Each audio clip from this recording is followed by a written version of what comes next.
ትናንትና አንተ እኛ እያሳየን መልስ የሰጠውን ፕሮቴስታንቶቹ የሆነ ፓርቱን ለቆርጠው ለጠፉት። ከዛ የእኛ ቤተሰቦች ደግሞ እና ሌሎች ሰዎች ደግሞ ኮንፊውዝድ ሆኑ።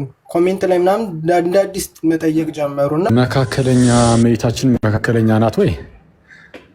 አሁን ቅድም በቃ እኔ እንኳን ብዙ ማሰብ አልሰጠም። አሁን ግን በአጭሩ አምላክም ሰውም በሚለው በሱ ነው ማለት ነው እንትን ያለው የተረዳውና እመቤታችንን እንደዛ ማለት አምላክም ሰው ማለት ምን ኑፋቄ ነው የሚሆነው።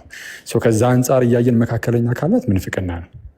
ወይም አሁን ሰሞኑን የመጡት ልጆች መካከለኛ ሲሉ ከአምላክ ዝቅ ብል ምንድነው ከአምላክ ዝቅ ብላ በባህሪ ደረጃ ማለት ነው ከፍጥረት ደግሞ ከፍ ብላለች አይነት ነገር የሚመስል ነገር ስለተናገሩ ፍጡር ብቻ አይደለችም ስላሉ እሱም ምንፍቅና ይሆናል። መካከለኛን እንደዛ ካዩት ማለት ነው። ይሄ ጥንት ላይ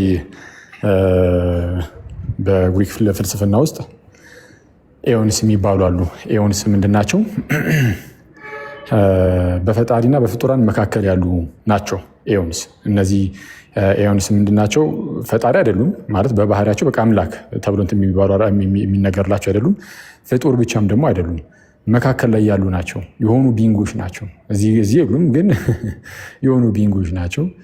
እና ልክ እንደዛ ማለት ነው። እና እመቤታችንም ልክ በጥንት የነበረ ፍልስፍና ውስጥ እነ ፊሎ ጋር ምናምን በሚታይ ፍልስፍና ውስጥ እንደ ኤዮንስ ነው ያዩት እነዛ ሰዎች ማለት ነው።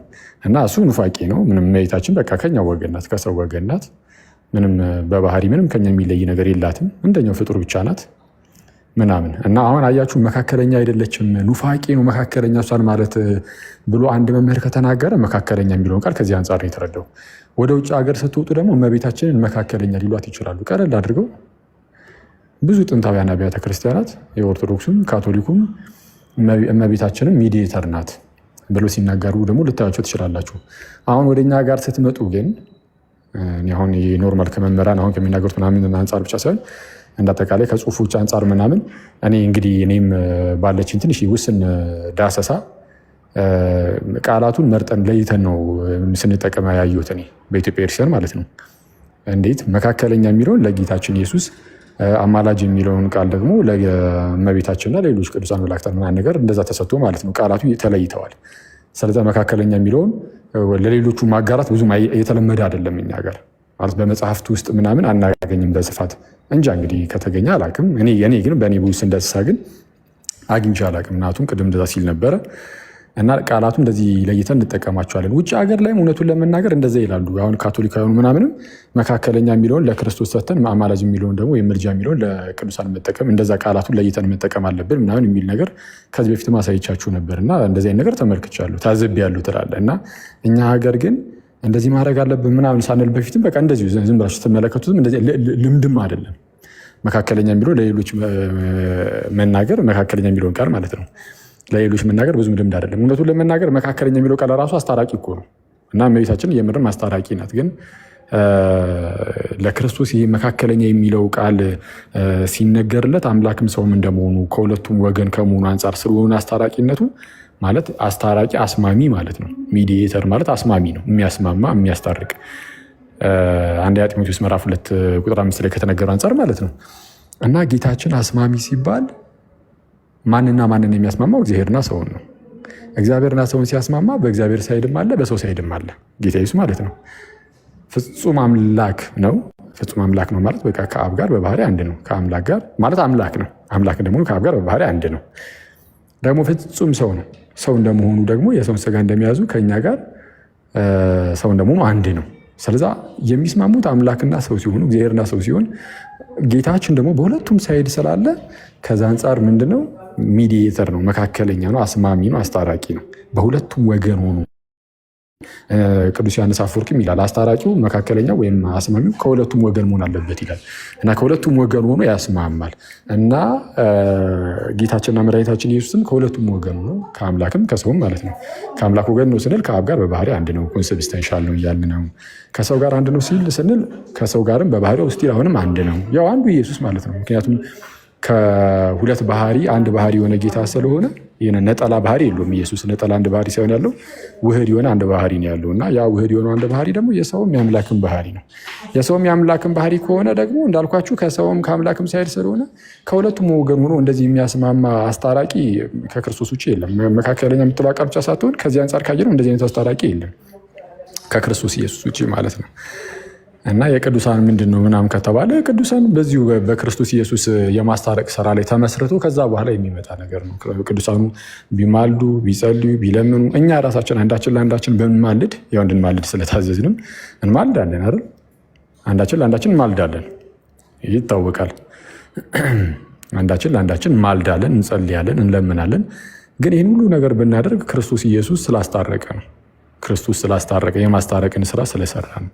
ጌታ ኢየሱስ የማስታረቅን ስራ ባይሰራ የመካከለኝነትን ስራን ባይሰራ ማንም ሰው አሁን በሐዲስ ኪዳን ባለው መልኩ ማንም እንደዚህ አይነት ምልጃ ማቅረብ አይቻልም ነበር እና አንድ ጊዜ በክርስቶስ ስራ ወደ እግዚአብሔር መንግስት ወደ ቅድስት ቤተክርስቲያን የቀረብን ሰዎች ከቀረብን በኋላ አንዳችን የምንደግፍበትና እርስ በርስ የምንደጋገፍበት ስርዓት ነው የቅዱሳን ምልጃ። የቅዱሳን ምልጃ አንድ ጊዜ በክርስቶስ ኢየሱስ አስታራቂነት በክርስቶስ ኢየሱስ መካከለኛነት ወደ እግዚአብሔር መንግስት የቀረብን ወደ ቤተክርስቲያን የተጨመርን ሰዎች ወደ ቤተክርስቲያን ከተጨመርን በኋላ የምንተጋገዝበት ስርዓት ነው ይሄ የቅዱሳን ምልጃ ምናምን። በአጠቃላይ የቤተክርስቲያን ምልጃ እንደዛ። ስለዛ የቱ ይቀድማል ከተባለ የክርስቶስ ኢየሱስ የማስታረቅ ስራ። ስለዛ ክርስቶስ ካላስታረቀን ማንም ማስታረቅ አይችልም። ክርስቶስ የሰራውን የማስታረቅን ስራ ክርስቶስ ስሙ በደንብ በኋላም ሄድበታለሁ። በእርግጥ በቃ መካከለኛ ጌታ ኢየሱስ ይላል ከታች። እኔ በጣም የአእምሮ እውርነት ግን አንዳንዴ በጣም የሚያሳዝነኝ ክርስቶስን አሁን ይህንን ማን ካደ? በኢየሱስም እኔ ትናንት አንድ ፊልም እያየሁ ነበር ዚ አንሆሊ የሚል አንሆሊ የተባለ አይታችሁታል? እዚህ ውስጥ ያየው ሰው አለ? እስኪ ዛ አንሆሊ የሚል 2021 ላይ ይወጣ አንሆሊ ኪዩ አይተሽዋል? ቀዝቃዛው ላፈን የሚለውን ያየችው ኪዩ መጽሐፍ ነው። እኛ ይሰማል ጋይስ? ፊልም አናይም፣ መጽሐፍ ምናምን ጥቀስ።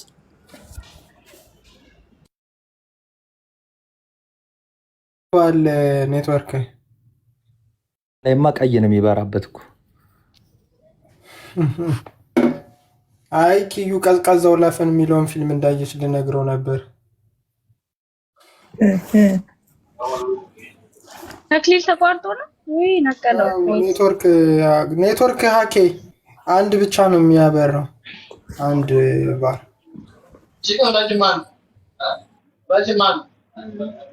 ተመልሶ ይገባል። የሚገባ ከቀዝቃዛው ወላፈን አንድ ጥቀሽ እስቲ አንቺ።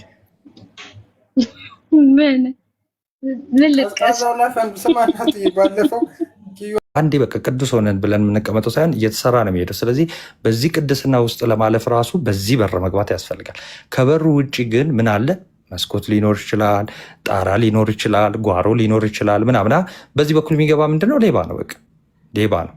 ስለዚህ የምንገባበት ቦታ በሌባው በኩል ከሆነ ትክክለኛው ወይ ደግሞ እውነተኛው ክርስቶስ ጋር አብ ጋር ልንደርስ አንችልም። ስለዚህ በልጁ በኩል ወደ እሱ እንቀርባለን። እንዴት? ቅድም የነገርኳችሁን ምሳሌ ብቻ ያዙ። እሺ፣ ስልክ ቢወድቅባችሁ ወደ ራሳችሁ በምናችሁ ነው የምታነሱት?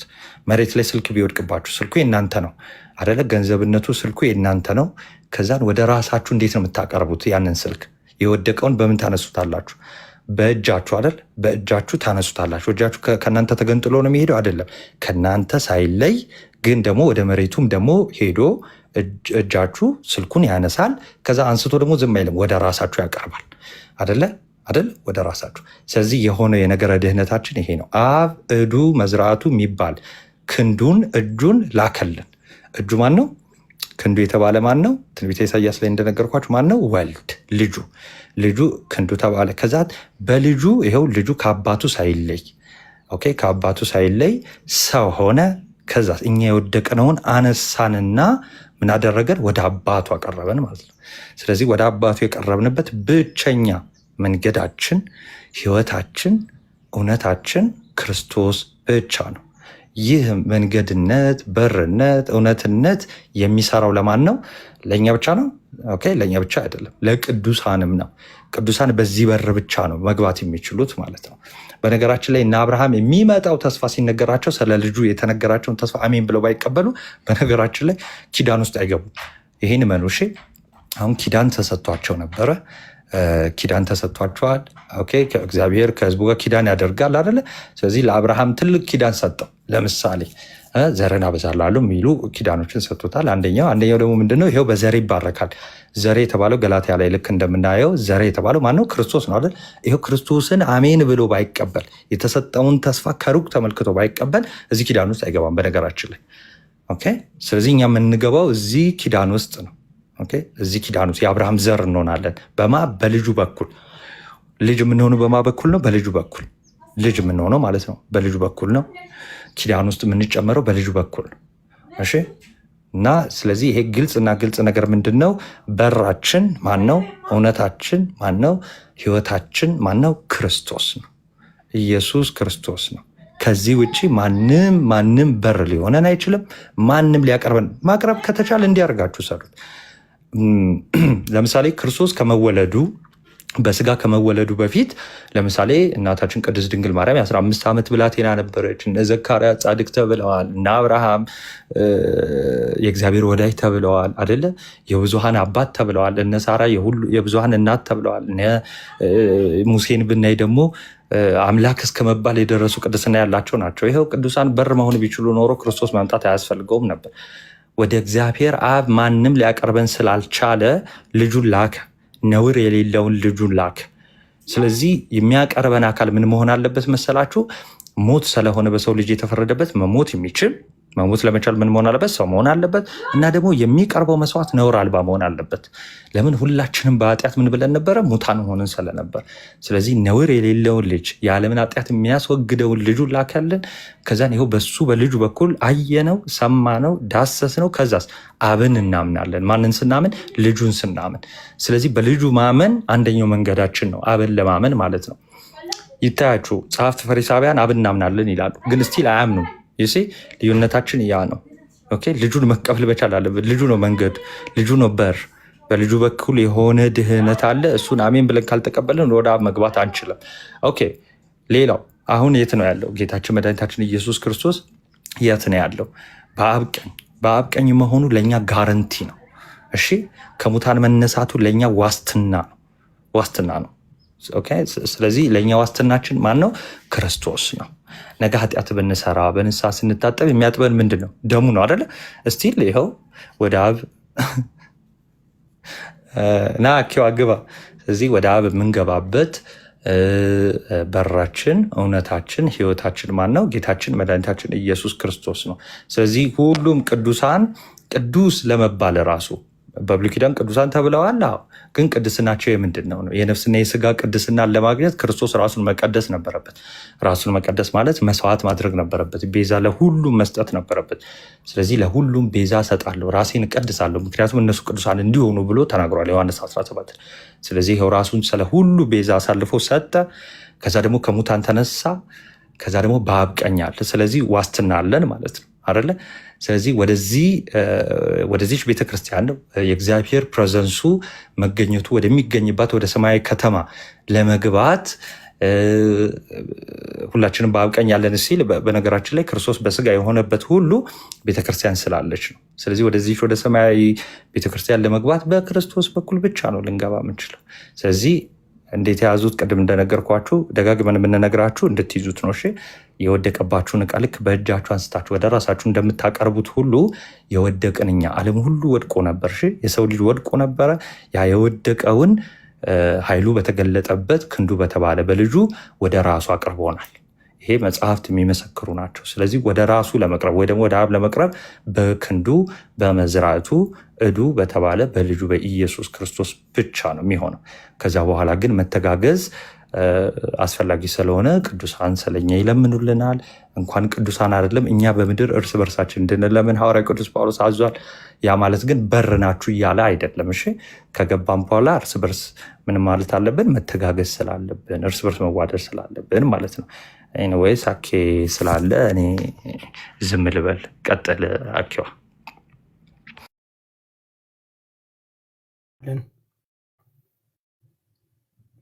እናመሰግናለን። አክሊለ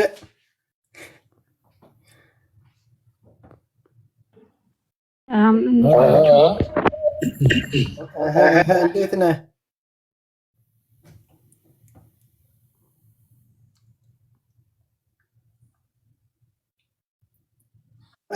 አምላክ ፒስ ነዋ። በጣም ይቅርታ ሚዩቱን አንስቼ ወሮ መስሉኝ እንኳ አይሰማም። እንዴት አላችሁ? አለን እግዚአብሔር ይመስገን። እንዴት ነው ወንድምነት? ወንድምነት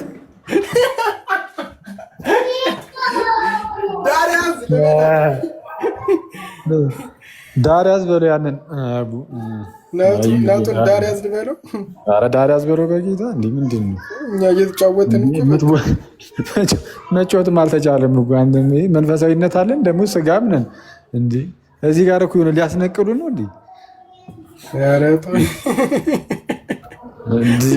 አኪልሻ አንተን ሚስ ሪፕሬዘንት እያደረጉ እኮ ናቱ እያስረዳ ነው። ኧረ ተይው በእናትሽ ወንድም ይገባል የሚባል አለ።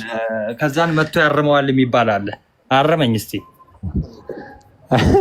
አረምኩ ነው የምትለኝ እና እንትኑን ይሄ የዮሐንስ 14 ዮሐንስ ወንጌል ምዕራፍ 14 ቁጥር 6 ላይ ያለውን ትላንትና አንተ እኛ እያሳየን መልስ የሰጠውን ፕሮቴስታንቶቹ የሆነ ፓርቱን ለቆርጠው ለጠፉት። ከዛ የእኛ ቤተሰቦች ደግሞ አይ በተሳሳተ መንገድ ሚስ ሪፕሬዘንት እያደረጉ ያው የራሳቸውን ትንታኔ እያደረጉ በቀይ ቅዱሳንና አማላጅነት ከጌታችን በር ጋር እያምታቱ እንዲህ ሊል ፈልጎ ነው ምናምን ብለው እያቀረቡ ነበር ትናንትና ብዙ ሰው በነበረበት እና ዛሬም ራሱ ዲፌንድ እና ሌሎች ሰዎች ደግሞ ኮንፊውዝድ ሆኑ። ኮሜንት ላይ ምናምን እንደ አዲስ መጠየቅ ጀመሩ እና እንደውም ጥሩ አጋጣሚ ነው። አንተም እናቱም በደንብ ትሄዱበታላችሁ ክፍሉ ነው ማለት ነው ከአባቶች አንጻር ምናምን አይ ቲክቶክ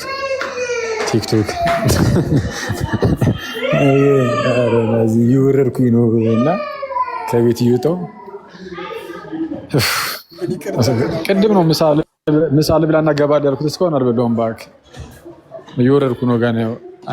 ምሳ ከበላሁ በኋላ የተወሰነ ልናወራ እንችላለን። ግን ዛሬ ላይቭ ልገባበት እያሰብኩ ነበረ በርዕሱ ላይ ነግራችኋለሁ። ማታ እንገባበታለን ብያለሁ። ግን ዝም ብሎ ግን ጥያቄ ኦኬ አሪፍ ጦር አድርገሃል። ማሟሟቂያ ማለት ነው።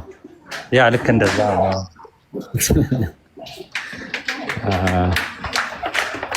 ሰው በቃ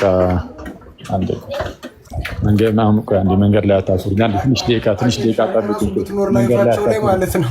እንዲህ ብዬ ነበር እንዲህ ብለናል ራሱ ማለት ነው።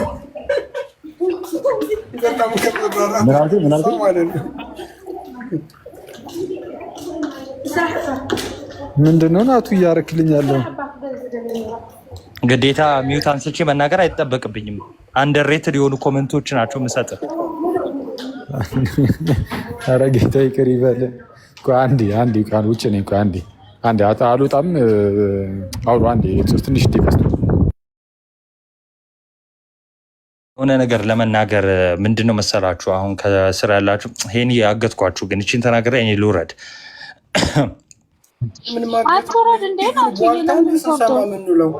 ናቱ ይቀጥል።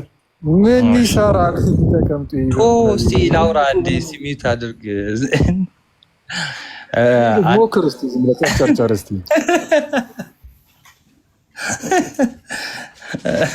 ኤኒዌይስ እንደዚህ አይነት ነገር አንዳንዴ ይኸውላችሁ ወይ አኬ የተናገረውን ወይ ወንድሞች ወይ እኛ የተናገርነውን ነገር ብቻ ሚስ ሪፕሬዘንት አድርገው በሌላ መንገድ ሲናገሩ ያኔ መልስ ለመስጠት እንትን እንላለን እንጂ አንዳንዴ ግን ምን አይነት ነገር ይታያል መሰላችሁ? ቤተክርስቲያን የምታምነውን የመጀመሪያውን ነገር ለምሳሌ ቀለል አድርጌ ስወስድላችሁ፣ ለምሳሌ ቤተክርስቲያን የክርስቶስን መካከለኝነት ታምናለች፣ በሙሉ ትመሰክራለች። በነገራችን ላይ በቃ ክርስቶስ መካከለኛ ነው አይደለ? ከዛ በኋላ ይሄንን ልክ አሁን ለምሳሌ ወይ አኬ ይሁን ወይ እኔ ወይ ሄኒ አንዳቸው ብቻ ሲናገሩ ያንን ሪከርድ አድርገው ይኸው የኛ ሰው በነዛ ቤት ምናምን ሊሉ ይችላሉ። እና እንደዛ ምንም አይግረማችሁ ማለት ነው። ምንድነው የእነሱ ትልቁ ችግር ቤተክርስቲያን እንደዛ እንደምታስተምር መጀመሪያው ነው አለማወቃቸው ስለሆነ ነው። እሺ አሁን ስለዚህ መልስ ልክ እንደዚህ አይነት ነገር ለመስጠት ስንነሳ ምኑ ነው መልስ የምንሰጠው መሰላችሁ? የእኛን እነሱ ተጠቀሙ ብለን ወይም ደግሞ ይሄው የኛ ትምህርት ነው ብለው አራገቡት ብለን ሳይሆን በምን መልኩ ተረዱት ኢቭን የሚለውን ነው። ይሄንን እንደተባለው የቅዱሳንን ምልጃ ለማስወገድ ነው ምንድን ነው ቀላቅለው የተረዱት የሚለውን ለመመለስ እንጂ እኛ ምናምነውን ይሄው እኛ ምናምናለን ወደኛ እየመጡ ነው የሚል አይነት አገላለጥ ሊገልጡባችሁ ይችላሉ። እሺ ስለዚህ እንደዛ ሲሆን ቤተክርስቲያን የምታስተምረውን ሞር እየገለጡ ማሳየት ስለሆነ እዛ ላይ ጎበዞች መሆን አለብን ለማለት ነው። አገኘኝ ሄኒ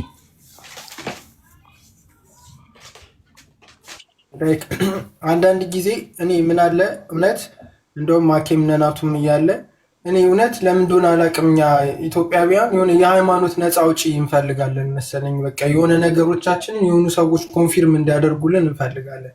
በጣም ቀላል ቴክኖሎጂ ዘመን ነው ያለው። ላይክ ብዙ አሁን በተለይ ኢትዮጵያ ያላችሁ ሰዎች መጽሐፉንም የማግኘት መጽሐፍትን ምናምን የማንበብ ምናምን ብሉ ሰፊ ያለ ሙጭ ያለውም እንደዛው ችግር የለውም። ያ ኢንተርኔት አክሰሱም መጽሐፉም ስለሚገኝ ማለት ነው። እና የሆነ አዲስ ነገር ብላችሁ የምታስቡት ነገር እንኳን ሰው ቢያነሳ ይህ ነገር አለ ወይ እና ኪራሱ ስንቴ ነው የሚናገሩት? ይህ ትምህርት ለምሳሌ ድንገት ያልሰማችሁት ወይም አዲስ የሆነባችሁ ነገር ካለ በቃ በአባቶች አለ ወይ ቤተክርስቲያን ይህን ነገር እንዴት ብላ ነው የምተረጉመው ምናምን ተብሎ እንዴት ሰው አይጠይቅም? ሁል ጊዜ የሆነ ነገር ሰው ኮንፊርም እስኪያደርግልን የምንጠብቅ ከሆነ በጣም እንጃ በዚህ እምነት ውስጥ ለመቆየት እንቸገራለን። በቃ የሆኑ ርዕሶች ሲነሱ ማታውቋ ማናቃቸው ቶፒኮች ሲመጡ አይነት ቶፒኮች ምን ተብለዋል፣ በቤተክርስቲያን ምን ተብለው ነው የሚረዱት ምናምን የሚባለውን ነገር ቼክ ማድረግ ብንለምድ አለመደናገጥ እና እዚህ ቲክቶክ ላይ ደግሞ ታውቋቸዋላችሁ፣ ስም መጥራት አይጠበቅብንም። በጣም አሰልች የሆኑ ሰዎች አሉ እና በቃ እንደኛ አንፎሎ ምናምን አድርጋችሁ ራሳችሁን ፒስ ማድረግ ነው። ለምን ትረበሻላችሁ በጠቃቅን ነገር ማለት ነው። እና በቃ ፍላሽ ማለት እኮ ነው። የግድ እዛ እየገባችሁ እየተጋተታችሁ ምናምን እኔ ከፕሮቴስታንቱ ይልቅ የኛ ሰዎች ስለሚያናድዱኝ ማለት ነው። እና እሱን ለማለት ነው እንጂ ናውጥሻ ይሄ እኮ ጠፍቶ አይደለም። ሰው ካነበበ ምናምን ኢቨን ጥያቄው እንኳን ግራ ቢያገባ እኮ መጥቶ የንግግሩን ባለቤት መጠየቅ ነው። አክሊልሻ ከሆነ አኬ ይህን ምን ለማለት ፈልገ ነው አልገባኝም፣ ናውቱ ይሄ ምን ለማለት ነው ብሎ መጠየቅ ነው እንጂ የሰውን ሀሳብ ቁርጥርጥ አድርጎ በየሶሻል ሚዲያው እየለጠፉ ሰውን ሚስ አንደርስታንዲንግ ማድረግ ወርዝ አያደርግም። ምን እንጃ ላይክ ያውም ኦርቶዶክሳዊ ሆነን አይመጣውም ብሏል አኬ እና አይመጣውም ናትየቀጥል ያ ትክክል ሄኔ ናቱዬ መጀመሪያ ግን ቃሎት ያሰማልን ልበልህ። በጣም ደስ የሚል ማብራሪያ። በእርግጥ ግልጽ ነው። መጀመሪያውንም እኮ ክሊር የሆነ ነገር ነው። የሰውን ሀሳብ ማጣመም ስራቸው ነው ሰዎች ስላሉ ነው እንጂ እኔ አንድ ክርስቲያን ይህንን ነገር ሳያውቅ ሌላውን ነገር ለመተቸት ላይፍ ከፍቶ ምናምን ሰውም ለማውራት የሚገባ ሰው በጣም ነው የሚያስቀው። ክርስቶስን እንደ አንድ ክርስቲያን ያሳፈራል ይሄንን አለማወቅ በራሱ ማለት ነው።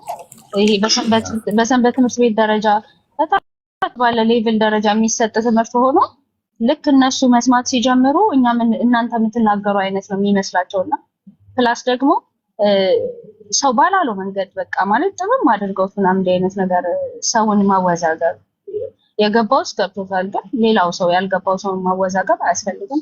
ሄኒ እንዳለው መፍትሄው ምንድነው? አንደኛ እዛ ገብታችሁ ከምትናደዱ ግራም ከምትጋቡ እንዲህ አይነት ቦታ ላይ አለመገኘት። በቃ እኔ አሁን የምወስደው ውሳኔ ያንን ነው። እኔ አልገባም። በቃ እንዲህ የሚያደርጉ ሰዎች ላይ ጠቅላላ ፎሎ አንስቻለሁ። ኢቨን ሼር ቢደረግልኝ ምናልባት ገብቼ እወጣለሁ። በቃ ማለት አንደኛ ራሴንም ማሳመም አልፈልግም። ለምንስ እናደዳለሁ እዛ ቁጭ ብዬ እንዲህ አይነት ወሬ ሲወራ። ፕላስ ደግሞ የሚወራውም ትምህርታዊ ነገር አይደለም። ሰውን እየተሳደቡ ምናምን በማይሆን ነገር ማለት ነው። በጣም በቃ የሚያናድር ነው። ስለዚህ እንዲህ አይነት ቦታ አትገኙ። ክርስቲያን ደግሞ ንብ ነው፣ ዝንብ አይደለም። ዝም ብሎ ቦታ ላይ አይገኝም።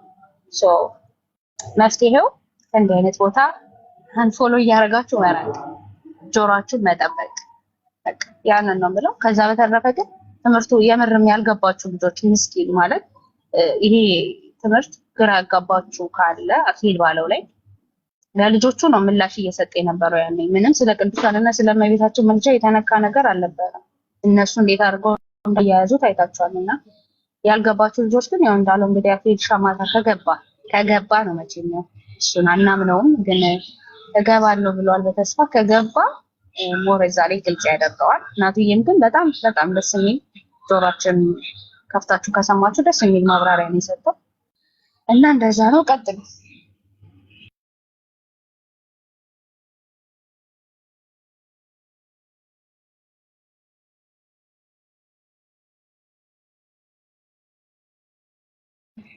ማኑ ጥያቄ አለኝ ብላ ነበረ ቅድም። ማኑ ይቀጥል።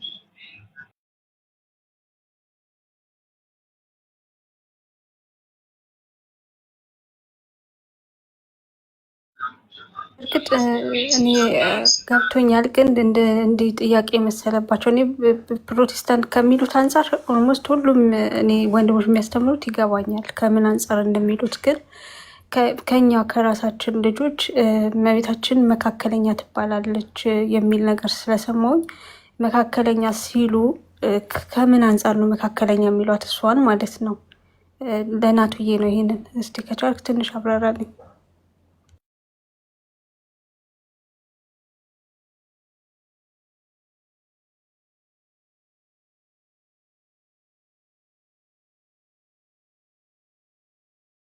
ፊቴን እየታጠብኩ ነበር። ይሰማል? አሁን እናትዬ ይሰማል። እሺ ቆይ ኪዩ እኮ የሆነ ኮመንት አይቼ ምንድን ነው የምትይኝ?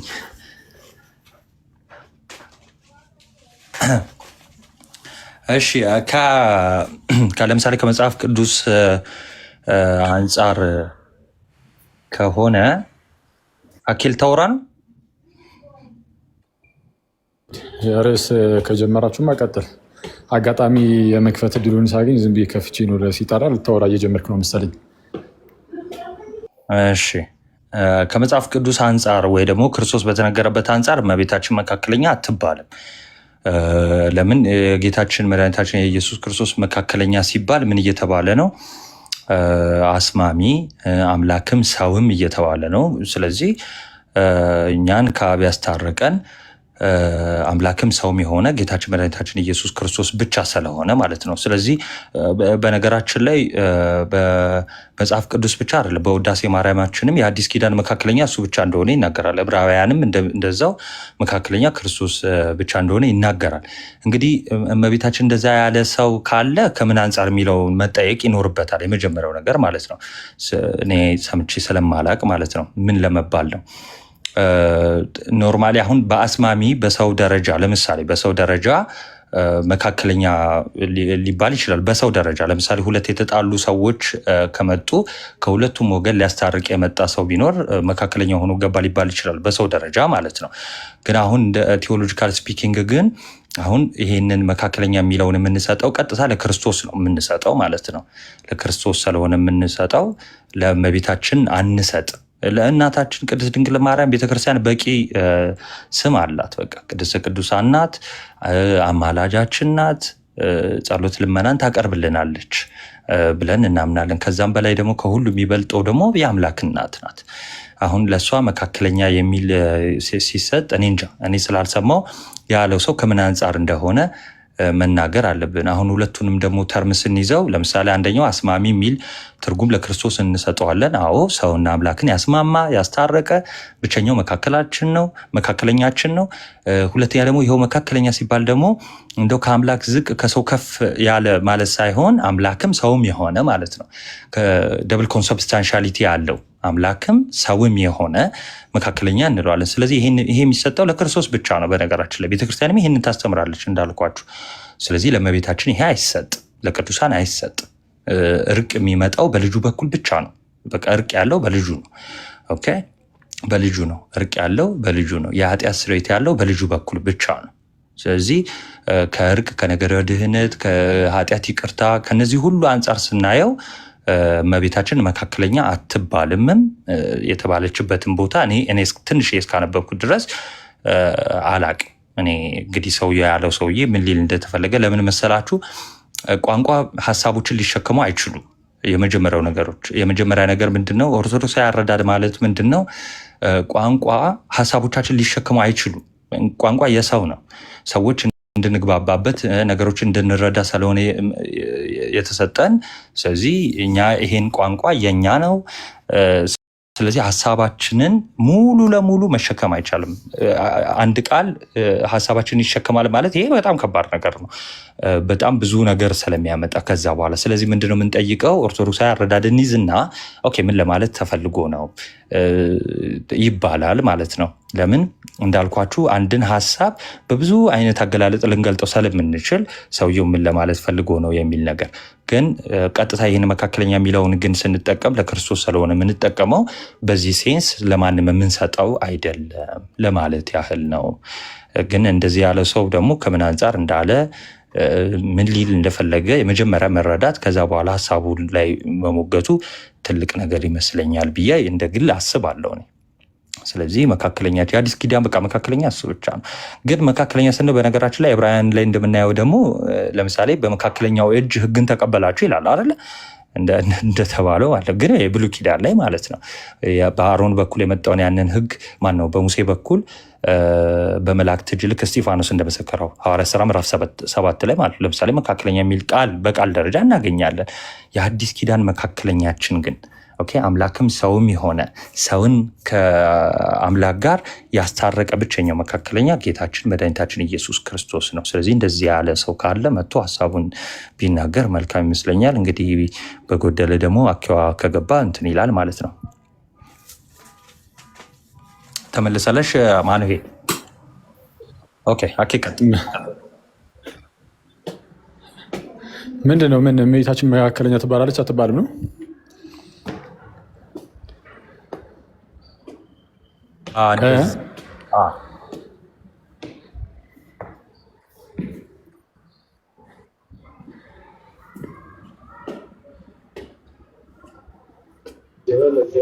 በዚህም አክሊልሻ እንትን ናትዬ ቴንኪው ግልጽ ይመስለኛል። ማን ይሄ አክሊል ይጨምርበታል። ግን በዚሁ መካከለኛ ማለት ምን እንደሆነ ራሱ ወርዱ መካከለኛ ስንል ምን ማለታችን እንደሆነ አክሊልሻ በዛው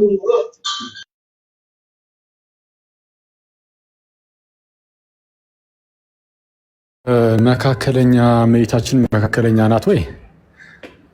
አሁን ቅድም በቃ እኔ እንኳን ብዙ ማሰብ አልሰጠም። አሁን ግን ናቱ እንዳለው ነው ማለት የቃላት ጉዳይ ነው። አንዳንዴ ለምሳሌ አንድ ሁለት መምህራን ምንድነው እመቤታችን መካከለኛ ትባላለች ስትባል ግን እንዴት ነው አሉ እናትም ድንግልም ከመሆኑ አንጻር ብለው ሲናገሩ ሰምቻለሁ ትላለህ። በጣም ደክሞኛል እየወጣሁኝ ደረጃ ያኪዩ ትረጂዋለች። እኔ ሆኜ ነው ድምፅ የሚወጣልኝ እና ምንድነው እናትም ድንግልም ከመሆኑ አንጻር ገባኝ ኦልሬዲ አክቹዋሊ እና እናትም ድንግልም ከመሆኑ አንጻር ብለው መምህር ማን ነው መምህር ኤፍሬም እና አባ ገብረ ኪዳን ሁለቱ ሲናገሩ ሰምቻለሁ ከዚህ ቀደም እናትም ድንግልም ከመሆኑ አንጻር በሚለው ማለት ነው። ሌላ አንድ መምህር ደግሞ እመቤታችን መካከለኛ ናት ማለት ምንፍቅና ነው ሲሉ ደግሞ ሰምቻለሁ። ስለዚህ አሁን ይህ ነገር ምንድን ነው መካከለኛ የሚለውን ቃል ሲጠቀሙት ከምን አንጻር ሊጠቀሙት ነው የሚለውን መረዳት አለብን ማለት ነው። ለምሳሌ መምህር ዮሐንስን መሰለኝ የሰማሁት እንደዛ ሲሉ ማርያምን መካከለኛ ማለት ምንፍቅና ነው ካሉ መካከለኛ የሚለውን ቃል እንግዲህ የተመለከተው አምላክም ሰውን በሚለው ነው ማለት ነው።